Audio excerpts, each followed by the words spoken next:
Hello and welcome to the Relationship Anxiety Podcast. I'm your host, Krisenia, a certified relationship anxiety life coach. And today we are talking about tips to get through Valentine's Day. I am so happy to be with you guys today, and I hope that this episode is helpful for you with Valentine's Day coming up this week. Valentine's Day can be a really tough day for a lot of people with OCD, specifically relationship OCD and relationship anxiety. I saw someone on Instagram comparing it to like the Super Bowl of relationship anxiety, where this day is really tough. It's like a big challenge to overcome. And so making place beforehand to be ready can be really helpful. So today I want to share 3 tips with you on how to get through Valentine's Day. And as always, take what works for you, leave what doesn't, and hopefully you'll get something out of this podcast that is able to help you and get you through the day. So before getting into any of the tips, I just want you to know that it is so normal for Valentine's Day to be a really tough day. And that is okay. There's nothing wrong with you if that's the case. You are not broken. This is just data for places that you can heal and that need healing in your life. So with that being said, the first tip for how to get through Valentine's Day when you have relationship anxiety is don't put so much pressure on feeling a specific way. When we have relationship anxiety, we tend to check our feelings a lot, especially on important days or days that we tell ourselves are important. And we try to make sure that we're feeling the quote unquote right way the whole day. And on Valentine's Day, especially, we put a lot of pressure on ourselves to feel a specific way. We want to make sure that we feel in love and we feel happy and we feel excited and we feel like we're in the right relationship. And this pressure just makes us not feel good. It kind of self-sabotages in that when we expect ourselves to feel a specific way, it's a lot harder to feel that way. So I want you to imagine you're going to Disneyland and you put a lot of pressure on yourself to feel happy the whole day, right? So you get there, you're like, this is the happiest place on earth and I have to make sure that I'm having a good time. And so when you're waiting in line in the hot sun, you check your feelings and you go, am I having a good time right now? You're like, oh my gosh, I think I'm not. I think that I feel really bored. Oh my gosh, I must not be having the greatest day. Or maybe you're eating some food from Disneyland and you go, oh my gosh, I feel kind of gross after eating this food. I do not feel happy. I must be like, this is a huge problem because I'm supposed to feel happy all day long. And ironically, when you're checking your feelings all day at Disneyland, you end up feeling a lot worse the whole day. You end up self-sabotaging yourself into feeling like you don't feel enough the whole day instead of just experiencing the day as it comes, experiencing the boredom in line and the fun ride and that you feel gross after eating the food and that you love the people that you're around and all of the ups and downs of the day. Those are all part of an experience at Disneyland, and that's okay. Same with Valentine's Day. There will be moments where you feel happy on Valentine's Day and moments where you feel bored, and that's okay. That is part of being in a loving relationship. Our brains actually, fun fact, they can't survive feeling butterflies all the time because that is a state of fight or flight. it's a state of stress for your brain when you feel butterflies. And so this idea that we need to feel butterflies all the time is not only not accurate, but our bodies physically are incapable of feeling butterflies all the time. So that is my first tip for you. Don't put so much emphasis on feeling a specific way. Instead, just experience whatever comes up for you.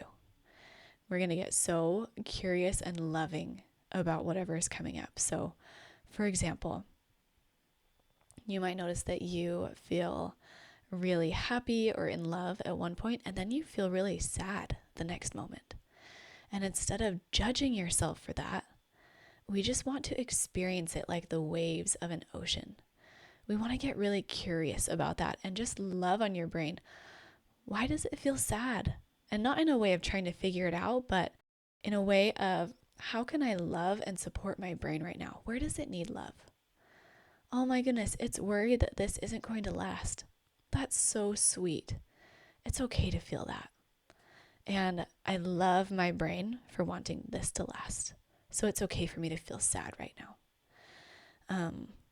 That's just an example. But we really just want to ride the wave of emotion, going up and down, and just experience it. And ironically, when we're actually experiencing feelings in our bodies, the positive and the negative, that is when we're really able to feel those in love feelings. If we don't allow ourselves to feel negative emotions, we don't allow ourselves to feel positive ones either. So, first tip, don't put too much pressure on feeling a specific way on Valentine's Day. Second has to do with this. The second tip, and I just decided that I'm going to make this 4 tips for Valentine's Day. Second tip is going to be, don't put so much pressure on the specific day. Valentine's Day is just a day. It is an arbitrary day that we decided that we're going to celebrate love. February 14th is no different than February 13th, or than from September 17th, or June 23rd. These are all just random days. And so don't put so much pressure on the specific day. In fact, our relationships are built over the course of so many days. And putting pressure on just one day, it really gets rid of the whole magnitude and scope of a relationship. You might think that I'm crazy, but I feel this way about birthdays, about anniversaries. I am so happy to celebrate an anniversary on a different day, because the day itself doesn't really matter. It's just an arbitrary day. And what really matters is that we are celebrating love and really trying to step into loving our partner. And that goes to tip number 3. Don't use Valentine's Day as a day to test your partner. This is huge. I definitely fell into this trap when I was dating my husband, where I would expect him to get me flowers or chocolate or write me a note. And it kind of turned into like a day of like, how is he going to treat me? And this is a test. And if he doesn't live up to these expectations I have in my head that I haven't even told him, then he's not good enough, right? If he doesn't get me flowers, then that must mean that he isn't a good partner, right? And we put so much meaning on our partner's actions and on testing them that we forget to see the intention that they have. So instead of looking at the specific actions that your partner does, try to look at the intention. For example, my husband did not get me flowers ever for the first, literally until we had been married for a whole year. Then he got me flowers. And that just isn't his love language. He doesn't think to give gifts as a love language. And for a long time, I was like, oh my gosh, he is failing miserably. I must be with the wrong person. And I am just with the wrong person. And he just really must not love me. And I started putting meaning where there really was no meaning to be had. So, along with this one of don't test your partner, I want to add on to it, don't put meaning where there doesn't need to be, and assume good intentions from your partner. So, my husband didn't get me flowers for the first years that we were together and married, just because that's not how he shows love. And he shows love in so many other ways. He shows love by waking up in the middle of the night when I have a bad dream, or by cleaning up something that I spilled in the kitchen and I'm overwhelmed with. He shows up in so many little ways every day that just because he didn't pass my quote unquote test on Valentine's Day doesn't mean that he didn't love me. So I really want to encourage you guys to not put meaning where there isn't meaning to be had, and to assume good intentions from your partner on Valentine's Day instead of testing them. They might show love differently than you do, and that is okay. It doesn't mean that they don't love you. Maybe it means that they're stressed about something, or maybe it means that they're nervous, or maybe, there are so many different true meanings than it must mean that he doesn't love me. Okay, next tip number 4. I think we're on 4. I don't know. Don't compare your relationship to other people. It is so easy with social media and just the world that we live in today to really compare our relationship to the relationship of other people around us. We see all of their highlight reels on Instagram and TikTok and then we compare those highlight reels to our real, raw, messy relationships. And that isn't fair. In fact, it isn't realistic at all.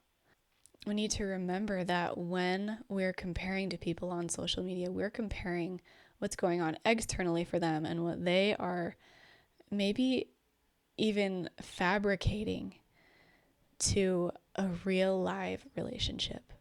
And there really is no space to compare, because every relationship looks different. Every relationship shows love differently and has different dynamics.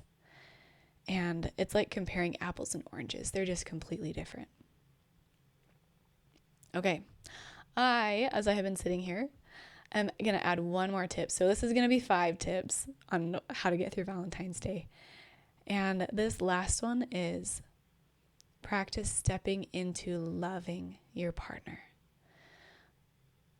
And I think that this might be the very most important. Instead of having Valentine's Day be a test for you and your feelings, or for your partner and how they're showing up, or for the relationship as a whole, and just really trying to make sure that we're in the right relationship and that it's good enough and that we feel like we love enough, or we feel like our partner is loving us enough. Instead, I want you to practice stepping into loving your partner as an action. Love, a lot of the time we think that love is a feeling, and it is a feeling. But more important than love as a feeling is love as an action. And on Valentine's Day, it can be really easy to focus on the feeling of love. And instead, I want you to practice loving your partner just as an action. Have Valentine's Day, the goal of Valentine's Day, just to be to show love to your partner, to act loving to your partner. And as we shift our mindset out of how do I feel and how does he make me feel, into this is the action that I choose. I choose to create love today. I choose to act loving today. It's crazy how our anxiety will diminish when we do that, and how you actually will end up feeling more love. I have found that the feeling of love often follows the action of love, not the other way around. So if you want to feel more love, act more loving to your partner. That's all I have for you guys today. You've got this. Please message me on Instagram if you have questions about Valentine's Day or if you need a little extra support. I'd love to do a free consult call with you, or even just do a one-off session with you if you need specific Valentine's Day help.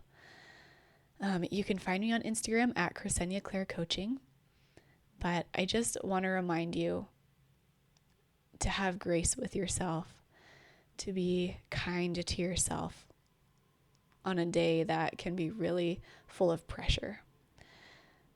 You are amazing, and I hope you have a beautiful week and a happy Valentine's Day.